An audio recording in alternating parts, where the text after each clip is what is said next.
Hello साथियों, आपका हमारे YouTube चैनल नई सोच एक परिवर्तन में स्वागत है और आशा करते हैं कि आप ठीक प्रकार से होंगे।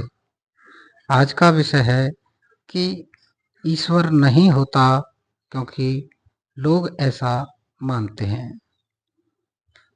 अब देखने में यही आता है कि लोग गाय बजाई के तौर पर खूब ये हल्ला मचाते हैं कि ईश्वर होता है, लेकिन व्यावहारिक तौर पर लोग ईश्वर को नहीं मानते हैं।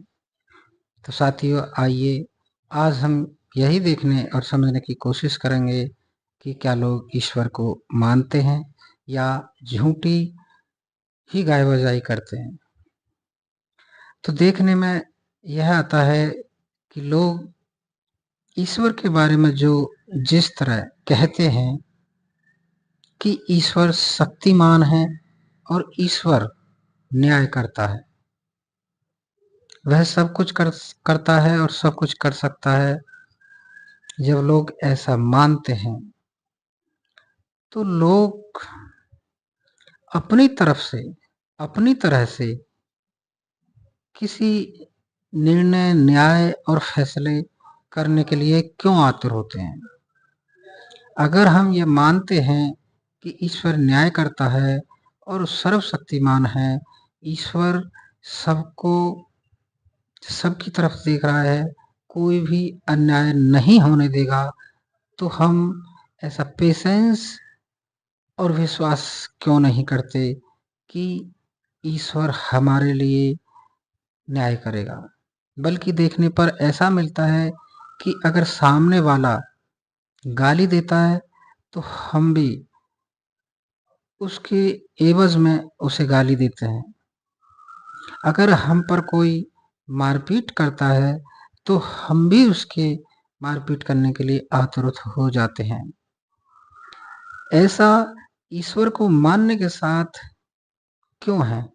जब हम ईश्वर को पूरी तरह आस्था और निष्ठा से उस पर विश्वास करते हैं कि ईश्वर शक्तिमान है और न्याय करता है, तो लोग फिर क्यों व्यवहारिक तौर पर इस तरफ अमल में अपने कार्य या भाव नहीं लाते हैं। वे किसी भी निर्णय, फैसले करने के लिए, न्याय करने के लिए खुद ही अपनी शारीरिक और मानसिक ताकत से उस तरफ झड़पते हैं, झपट पड़ते हैं। ऐसा क्यों है? या तो हम यह माने कि ईश्वर नहीं होता, जो भी न्याय हमें अपने लिए करना होता है, वो हमें अपनी सामर्थ्य के अनुसार करना ही होता है। अगर हम ऐसा माने कि ईश्वर न्याय करता है और सर्वशक्तिमान है, वो किसी के साथ अन्याय नहीं होने देगा, हमेशा वो न्याय करेगा, तो फिर हम अपनी तरफ से न्याय करने के लिए क्यों आतुर रहते हैं? ये इस प्रश्न का जवाब शायद ही कोई दे पाए, लेकिन व्यावहारिक तौर पर हर व्यक्ति अपने लिए न्याय के लिए अपनी तरफ से ही हर प्रतिक्रिया करता है। ऐसा क्यों है? साथियों, वास्तविकता में लोग गाय बजाई ईश्वर की कितनी ही करें, लेकिन लोगों का जो मानने का या विश्वास करने का इस ओर बिल्कुल भी प्रतिशत नहीं होता कि कहीं ऐसा न्याय होगा जिसे हम ना करें और हमारे लिए ईश्वर कोई न्याय कर देगा। जैसे ईश्वर के बारे में कहा जाता है कि अगर अच्छे कार्य करेंगे तो हमें पुण्य मिलेंगे। अगर हम ईश्वर को मानते हैं तो उस वक्त हम क्यों नहीं ये ध्यान रखते कि जब कोई न्याय करने का हम उतारू होते हैं तो उस समय क्यों नहीं हम ये मानते कि सामने वाला जो भी हमारे साथ गलत कर रहा है, वे अपने कर्म गलत कर रहा है, वो अपने लिए पाप चढ़ा रहा है। तो हमें हमेशा इस बात को ध्यान में रखते हुए सामने वाले को छोड़ देना चाहिए कि वह अपने पाप गलत कर रहा है, वह अपने कर्म खराब कर रहा है। हमें तो अपने कर्म अच्छे करने हैं, हमें तो अपने ऊपर पाप नहीं लगने देना है, तो हम अपनी तरफ से न्याय क्यों करें? यही ईश्वर का कार्य है। ईश्वर वास्तविकता में कर देगा। ईश्वर की तरफ से केवल इतना संदेवर है कि दिन देरी हो सकती है लेकिन अंधेरी नहीं हो सकती। तो हमें भी इतनी जल्दी और आतुरता क्या है? हमें इतना पेशेंस तो होना ही चाहिए जब हम ईश्वर को मानते हैं कि वह न्याय कर ही देगा।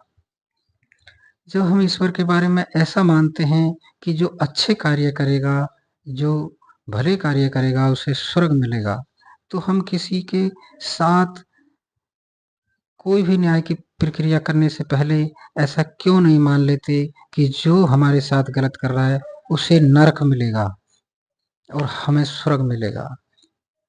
उसके नरक जाने के लिए ही उसके कार्य अपने लिए घातक होंगे, हम ऐसा क्यों नहीं ध्यान करते हैं?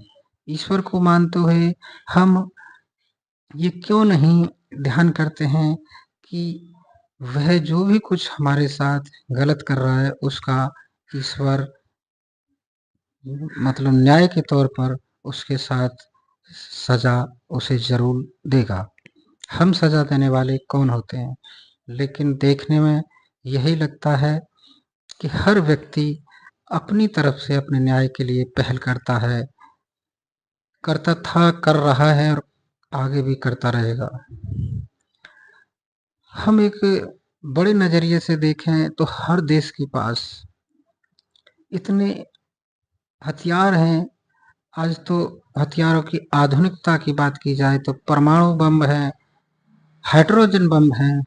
इससे हम क्या आशा लगा सकते हैं कि क्या कोई व्यक्ति या पूरे देश के लोग ऐसा मानते हैं कि हमें हथियार बनाने की क्या आवश्यकता है? हमें दूसरे पर वार करने की क्या आवश्यकता है? जब हम ईश्वर को मानते हैं, तो हम ईश्वर के उस न्याय की प्रोसेस प्रक्रिया पर विश्वास क्यों नहीं करते हैं? क्यों हम हथियार से दूसरे पर वार कर देते हैं? अपने न्याय के लिए हम बिल्कुल भी इस भरोसे के साथ क्यों नहीं है कि ईश्वर न्याय करेगा? अनेक तरह से अनगिनत हथियारों के साथ हमने अपनी सामने की ताकत को नामो-निशान मिटाने के लिए बना रखे हैं। इससे क्या ज़ाहिर हो सकता है कि दुनिया में कोई भी व्यक्ति ईश्वर पर विश्वास नहीं करता कि वो न्याय करेगा, वो शक्तिमान है। इतिहास गवाह है कि कितनी ही लड़ाइयाँ, कितने ही युद्ध इसी इंसानी ताकत के तौर पर हुए हैं कि हम हैं, तो सब कुछ है। हम ये चाहते हैं, बाकी कि ईश्वर पर निर्भर होकर किसी ने ऐसा नहीं सोचा कि हम ऐसा क्यों करें? सामने वाला गलत कर सकता है, वह है उसके लिए आज़ाद है, लेकिन हम गलत नहीं करें क्योंकि हम ईश्वर को मानते हैं। कितनी पौराणिक कथाएँ ऐसी हैं जिनमें इस बात का बिल्कुल भी परवाह न करते हुए अपनी तरफ से लड़ाई लड़ी गई है। अगर हम महाभारत की बात करें तो मान सकते हैं कि दुर्योधन अपनी तरफ से गलत था। वह पांडवों को उनके हिस्सा नहीं देना चाहता था। तो ये बात एक तरफ गलत है। लेकिन वह गलत कर रहा है, वह इस ऐसा ना करने के साथ वह अपने ऊपर पाप चढ़ा रहा है। हम कौन होते हैं या पांडव कौन होते हैं कि ईश्वर के कार्य में हस्तक्षेप करें? हो सकता है कि हमने ही कोई कार्य ऐसे गलत किए हों जिसकी वजह से भगवान ने, ईश्वर ने ही दुर्योधन को ऐसा करने के लिए कहा, उकसाया या प्रेरणा दी हो। तो हम वास्तविकता में कहीं भी ऐसा भी निर्णय नहीं कर सकते कि हम सच्चाई के लिए लड़ें, जबकि सच्चाई हम कैसे जान सकते हैं? ईश्वर के होते हुए ईश्वर ही सच्चाई को जान सकता है।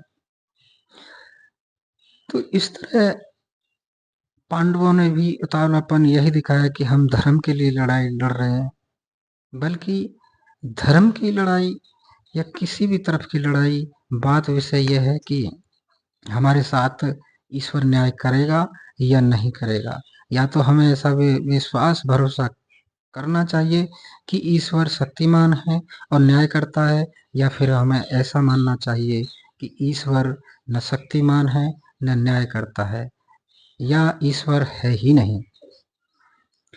लेकिन लोग गाय बजाई ईश्वर के लिए खूब करते हैं, लेकिन उसके अनुरूप जो उसके कार्य हैं, जो उसके न्याय की बात है, उस पर कोई भी विश्वास नहीं करता है। रामायण में भी मतलब अगर रावण गलत करता है तो राम को भी मतलब ये धैर्य रखते हुए कह देना चाहिए कि रावण का नाश होगा, रावण का ईश्वर न्याय करेगा। तो साथियों, चाहे पौराणिक कथा हो, चाहे पिछले समय हो, या अब आधुनिक समय वर्तमान की बात हो, तो हर व्यक्ति इस तरफ अपने न्याय के लिए अपनी तरफ से पहल करता है। आज तो हर देश में पुलिस है, न्याय अदालत है। क्या इससे यह आशा की जा सकती है कि किसी ने आज तक इस बात पर भरोसा किया है कि उसने ईश्वर के न्याय और सर्वशक्तिमान होने के लिए विश्वास किया हो? तो साथियों, आप सोच कर देख सकते हैं कि दुनिया में ऐसा एक भी व्यक्ति नहीं है जिसने ईश्वर के न्याय और सर्वशक्तिमान होने के लिए विश्वास किया हो, बल्कि इंसानी रूप में सभी ने अपने जौहर और अपनी ताकत के हिसाब से इस धरती पर न्याय किया है। इस तरफ हमारे ये विचार थे। आपके विचार क्या हैं? कमेंट बॉक्स में ज़रूर लिखें। और इसी तरह अवधारणाएं पर भ्रमित जो कुरीतियों के साथ लोग भाव रखते हैं, उस पर आधारित हम आगे भी वीडियो बनाते रहें। तो उसके लिए आप हमारे चैनल को सब्सक्राइब ज़रूर करें, लाइक करें और शेयर करें। वीडियो देखने के लिए आपका बहुत बहुत धन्यवाद।